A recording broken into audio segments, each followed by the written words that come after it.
US president ஒருத்தங்க கிண்டல் அடிச்சதுக்கு அவங்க பண்ண வேலையை கேட்டீங்கன்னா ரொம்பவே ஆச்சரியமாகிருவீங்க. ஒரு மனுஷனோட உடம்ப வச்சு எவ்வளவு பென்சில்கள் தயாரிக்க முடியும்ங்கிறது உங்களுக்கு தெரியுமா? உங்களோட காதை பற்றின இந்த விஷயம் ஒருவேளை உங்களுக்கு இது வரைக்கும் தெரியாம இருக்கலாம். இந்த இடத்துல டூரிஸ்ட்களோட பொருட்கள் எல்லாம் எடுத்து குறைவான விலைக்கு வித்துருவாங்களா? உங்க டூத் பேஸ்ட்ல இது இருக்குதாங்கிறத கண்டிப்பா பாருங்க. இந்தியர்களோட ஹைட் எதுக்காக வர வர குறைஞ்சிக்கிட்டே போகுது. இதே போலவே இன்ட்ரெஸ்டிங் அண்ட் அமேசிங்கான விஷயங்களை தெரிஞ்சுக்கிறதுக்கு வீடியோ லைக் பண்ணி ஸ்கிப் பண்ணாம கடைசி வரைக்கும் பாருங்க. நம்பர் 1, டார்சன் மூவி மேக்ஸ் எல்லாருமே பார்த்திருப்பீங்க. அதுல டார்சனோட வீடு ஒரு மரத்துக்கு மேல தான் இருக்கும். அதே போல இன்னைக்கு நம்ம ஒரு ரியல் லைஃப் டார்சனை பார்க்க போறோம். பாகிஸ்தானை சேர்ந்த இவரோட பெயர் தான் ஃபர்மார் அலி. இவர் ஒரு மரத்துக்கு மேல இந்த மாதிரியான ஒரு வீடு கட்டி அதுல 8 வருஷங்களா இருந்துட்டு வர்றாராம். இந்த மாதிரி அவர் வேணும்னே பண்ணல, அவரோட வறுமை காரணமா அவருக்கு கிடைச்ச பொருட்களை வச்சு இந்த மாதிரி மரத்துக்கு மேல ஒரு வீடு கட்டி இருக்கிறாரு. இந்த வீட்டுல ஒரு மனுஷனுக்கு சமைக்கிறதுக்கு தேவையான ஒரு அடுப்பும் அண்ட் கரண்ட் சப்ளைக்கு தேவையான ஒரு சுவிட்ச் போர்டும் கிடைக்கும். அண்ட் ஃபர்மார் அவருக்கு கிடைக்கிற சின்ன சின்ன வேலைகள் எல்லாம் செஞ்சு அவரோட வயித்தை நிறைச்சிட்டு இருக்கிறாராம். இவரோட இந்த மாதிரியான லைஃப் ஸ்டைல பார்த்து தான் பாகிஸ்தான்ல உள்ள மக்கள் இவருக்கு பாகிஸ்தானி டார்சன் என்கிற ஒரு பெயரையும் கொடுத்திருக்காங்க.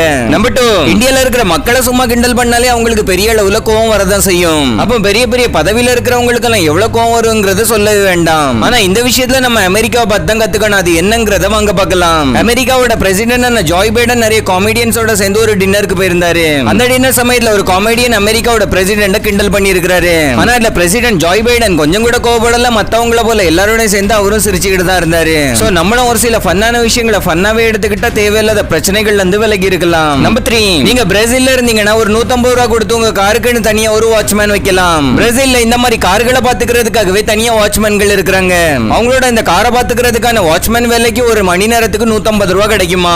அண்ட் பிரேசில்ல இருக்கிற கோஸ்டாரிக்கால இந்த ஒரு விஷயம் ரொம்பவே காமனா இருக்குது. ஏன்னா அந்த இடங்கள்ல கார்களோட திருட்டு ரொம்பவே அதிகமா போகுதாம். அதனால அங்க உள்ள மக்கள் பயந்து போய் அவங்களோட காரை பாத்துக்கிறதுக்காக இந்த மாதிரியான வாட்ச்மேன்களை வச்சிருவாங்க. அண்ட் இதுல இருக்கிற இன்னொரு இன்ட்ரெஸ்டிங்கான ஒரு விஷயம் என்னன்னா அதிகபட்சமான கார் திருடர்களே அந்த காரை பாத்துக்கிற வாட்ச்மேன்களா தான் இருப்பாங்களாம். நம்பர் 4, ஒரு ஸ்டடியோட அடிப்படையில் என்ன சொல்றாங்கன்னா நமக்கு தெரிஞ்சவங்க கொஞ்சம் தூரத்துல இருந்து நடந்து வந்துட்டு இருக்கும்போது நம்மளால அவங்கள பார்த்த உடனே அடையாளம் கண்டுபிடிக்க முடியாது. கிட்ட வர வரதான் அடையாளம் கண்டுபிடிக்க முடியும். ஆனா அதே பர்சன் ஒரு 300 அடி தூரத்துல இருந்து சிரிச்சாலும் நம்ம அவங்கள ஈஸியா அடையாளம் கண்டுபிடிச்சிடலாமா. அதாவது 300 அடி தூரத்துல சும்மா நடந்து வர்றவங்கள நம்மளால அடையாளம் கண்டுபிடிக்க முடியாது. ஆனா அதே பர்சன் சிரிச்சா நம்மளால ஈஸியா அடையாளம் கண்டுபிடிக்க முடியும். அதனால ஸ்மைல் தான் ஒரு மனுஷனை ஈஸியா அடையாளம் கண்டுபிடிக்கிறதுக்கான பெஸ்ட் ஃபேஷியல் எக்ஸ்பிரஷனா இருக்குது. நம்பர் 5, நம்மளோட ஹியூமன் பாடியை வச்சு எத்தனை பென்சில்களை தயாரிக்க முடியும்ங்கிறது உங்களுக்கு தெரியுமா? ஆக்சுவலா ஒரு ரிசர்ச்சோட அடிப்படையில் ஒரு மனுஷனோட பாடியில இருந்து 9000 பென்சில்களை தயாரிக்கலாமா. ஏன்னா நம்ம எல்லாரோட பாடியிலயும் பென்சில் தயாரிக்கிறதுக்கான அந்த மெட்டீரியலான கார்பன் இருக்குது. அண்ட் நம்ம உடம்புல கிடைக்கிற அந்த கார்பனோட அளவு 9000 பென்சில்கள் தயாரிக்கிறதுக்கு போதுமானதா இருக்கும். நம்பர் 6, நம்ம எல்லாருமே நம்மளோட 2 காதுகளுமே ஒரே மாதிரியான வேலையை பார்த்துட்டு இருக்குதுன்னு தான் நினைச்சிட்டு இருப்போம். ஆனா நம்மளோட 2 காதுகளுமே கொஞ்சம் டிஃபரெண்ட் டைப்பான வேலைகளை பாக்குது. ஆக்சுவலா நம்ம கிட்ட யாராவது ஏதாவது வார்த்தைகளை பேசுறாங்கன்னா அந்த வார்த்தைகளை நம்மளோட லெஃப்ட் சைடுல இருக்கிற காது தான் அதிகமா உள்வாங்கும். அண்ட் அதே நேரத்துல நம்ம ஏதாவது மியூசிக் மாதிரியான விஷயங்களை கேட்கும்போது நம்மளோட ரைட் சைடுல இருக்கிற காது தான் அது அதிகமா உள்வாங்குமா. இந்த மாதிரி நம்ம 2 காதுகளுமே கொஞ்சம் வித்தியாசமான வேலைகளை பாக்குது. நம்பர் 7, உங்களுக்கு லாட்டரியில ஒரு பெரிய அளவுல அமௌண்ட் அடிச்சதுன்னா என்ன பண்ணுவீங்க? கண்டிப்பா ஃபேமிலியோட சேர்ந்து அதை என்ஜாய் பண்ணுவீங்க.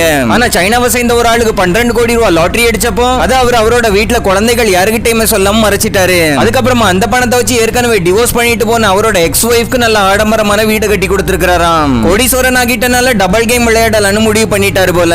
நம்பர் 8, அமெரிக்கால இருக்கிற அலபாமால ஒரு இடம் இருக்குது. அந்த இடத்துல உங்களுக்கு நிறைய நல்ல நல்ல பொருட்கள் ரொம்ப குறைவான விலையில கிடைக்கும். ஆக்சுவலா அந்த இடத்துல விக்கிறதுக்கு வைக்கப்படுற பொருட்கள் எல்லாமே டூரிஸ்ட்கள் விட்டுட்டு போனது. அதாவது நிறைய டூரிஸ்ட் ஏர்போர்ட்லயே அவங்களோட ஏதாவது பொருட்கள் இல்ல லக்கேஜ் எதையாவது மறந்து வச்சுட்டு போயிருவாங்க. அதுக்கப்புறம் அந்த லக்கேஜ் இல்ல அந்த பொருட்களை கொஞ்ச நாளைக்கு யாருமே வாங்குறதுக்காக வரவே இல்லைன்னா அதை இந்த மாதிரி குறைவான விலைக்கு விக்கிறதுக்காக அனுப்பிடுவாங்களாம். சோ இங்க எந்த விதமான ஒரிஜினல் பொருட்களா இருந்தாலும் சரி அது ரொம்பவே குறைவான விலையில கிடைச்சிரும். நம்பர் 9, நிறைய டூத் பேஸ்ட் கம்பெனிகள் ஆக்சுவலா உங்களை ஏமாத்திட்டு இருக்காங்க. அதாவது உங்க டூத் பேஸ்ட்ல நோமின் என்கிற ஒரு கண்டென்ட் இல்லனா அந்த கம்பெனி உங்களை ஏமாத்துது. ஏன்னா எல்லா டூத் பேஸ்ட் கம்பெனிகளும் அவங்களோட டூத் பேஸ்ட் பல்ல சுத்தம் பண்றதோட சேர்த்து பல்ல ரிப்பேரும் பண்ணணும்னு சொல்லுவாங்க. சோ அந்த டூத் பேஸ்ட்ல இருக்கிற நோமின் என்கிற கண்டென்ட் தான் உங்க பல்லையும் ரிப்பேர் பண்ணும். சோ அது எந்த டூத் பேஸ்ட்ல எல்லாம் இல்லையே அவங்க நம்மளை ஏமாத்துறாங்க. அண்ட் டூத் பேஸ்ட்ல இந்த நோமின் என்கிற கண்டென்ட் சேர்த்து டூத் பேஸ்ட் தயாரிக்கிறதும் கொஞ்சம் கஷ்டமான ப்ராசஸ் ஆம். நம்பர் 10, வேலண்டைன்ஸ் டே அன்னைக்கு உத்தரப்பிரதேசல செக்ஷன் 144 போடப்பட்டிருந்தது. அதாவது வேலண்டைன்ஸ் டே அன்னைக்கு மட்டும் எந்த விதமான பப்ளிக் கேதரிங்கும் பண்ணவே கூடாதாம். அண்ட் ஆல்கஹால் கன்சம்ஷன் அந்த நாள் மட்டும் அலோவ் பண்ணவே இல்ல. அண்ட் யாராவது அந்த நாள் ட்ரிங்கிங் இல்ல கேதரிங் பண்ணி மாட்டிக்கிட்டாங்கன்னா உங்களுக்கு பெரிய அளவுல அடி விழுந்திருக்குமா. நம்பர் 11, நிறைய படங்கள்ல எல்லாம் ஜாம்பிஸ கண்டிப்பா எல்லாருமே பார்த்திருப்பீங்க. ஆனா ஒரு முறை ஸ்கிரீன்ல தெரியுற இந்த பூச்சியை பாருங்க, இதுதான் ரியல் ஜாம்பி. ஏன்னா இந்த பூச்சி செத்து போய் அதோட உடம்பையும் புழுக்கள் அரிச்சிட்டு அதனால இந்த பூச்சி இந்த மாதிரி நடக்குது. அதுக்கான காரணம் அந்த பூச்சியோட உடம்புல உயிர் இருக்குதுங்கிறது அர்த்தம் கிடையாது. ஆக்சுவலா அதோட உடம்ப பாரசைட்ஸ்ங்கிற ஒரு வகையான சின்ன பூச்சிகள் சேர்ந்து கண்ட்ரோல் பண்ணுது. இந்த பாரசைட்ஸ் தான் ஒரு செத்து போன உயிரினத்தோட பாடியை டீகம்போஸ் பண்ணும். அண்ட் அதுங்க நினைச்சா இந்த மாதிரி ஒரு செத்து போன உயிரினத்தோட உடம்பையும் அசைக்க முடியும். நம்பர் 12, டிவிகள் எல்லாம் காமெடி ஷோஸ் கண்டிப்பா நம்ம எல்லாருமே நிறையவே பார்த்திருப்போம். அல்ல ஒரு சிலவங்க பண்ற காமெடி உண்மையாவே சிரிக்கிற மாதிரி இருக்கும், அண்ட் ஒரு சிலவங்க பண்ற காமெடி நமக்கு சிரிப்பே வராது. ஆனா அந்த மொக்க காமெடிக்கு நமக்கு சிரிப்பு வருதோ இல்லையோ, கண்டிப்பா அந்த காமெடி ஷோவை லைவா இருந்து பாக்குற மக்கள் எல்லாருமே சிரிப்பாங்க.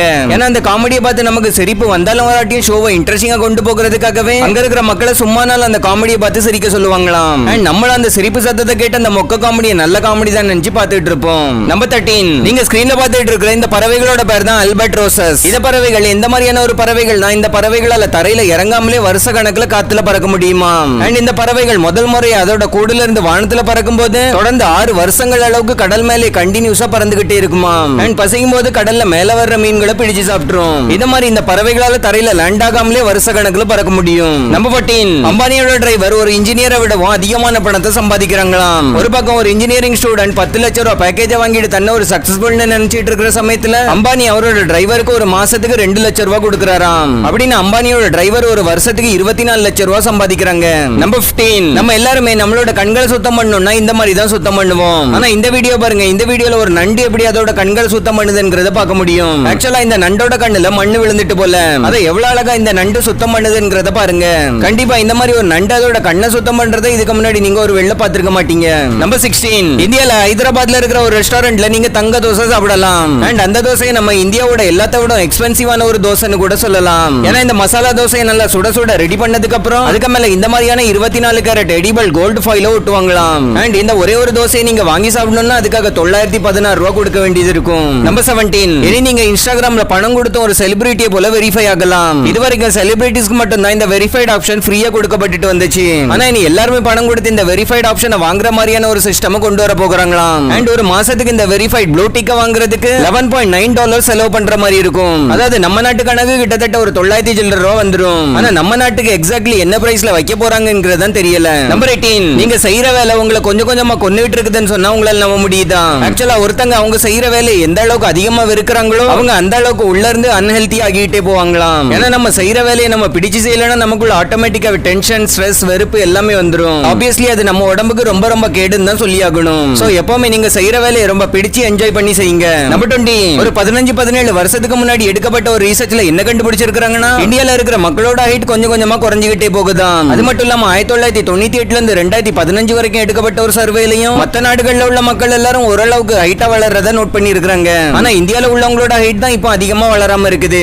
எதுக்காக இந்த மாதிரி நடக்குதுங்கறத பார்த்தோம்னா ஜெனடிக்ங்கிறது முக்கியமான ஒண்ணுதான். அதாவது அம்மா அப்பாக்கு எவ்வளவு ஹைட் இருக்குதோ அந்த ஹைட் தான் நம்மளும் வளருவோம். ஆனா என்ன ஒரு முக்கியமான ஒரு விஷயம்னா இந்தியால நிறைய பேர் நியூட்ரிஷன் குறைபாடுல இருக்காங்க. அதனால நியூட்ரிஷன் குறைபாடு வந்தாலும் ஒருத்தங்களோட ஹைட் அதிகமா வளராது. இந்த மாதிரி நியூட்ரிஷன் குறைபாடு காரணமா தான் இந்தியால உள்ளவங்களோட ஹைட் வருஷங்கள் போக போக கொஞ்சம் கொஞ்சமா குறைஞ்சிக்கிட்டே இருக்குதாம். சோ ஓகே फ्रेंड्स, இந்த வீடியோல அவ்வளவுதான். வீடியோ பிடிச்சிருந்தா வீடியோ லைக் பண்ணி உங்க ஃப்ரெண்ட்ஸ் அண்ட் ஃபேமிலியோட ஷேர் பண்ணுங்க. இதே போலவே இன்னும் இன்ட்ரெஸ்டிங்கான வீடியோஸ் நம்ம சேனல்ல இருக்குது, அதையும் பார்க்க மறந்துடாதீங்க. நானும் இன்னொரு இன்ட்ரெஸ்டிங்கான வீடியோட உங்களை சந்திக்கிறேன். அது வரைக்கும் டட்டா பை பை.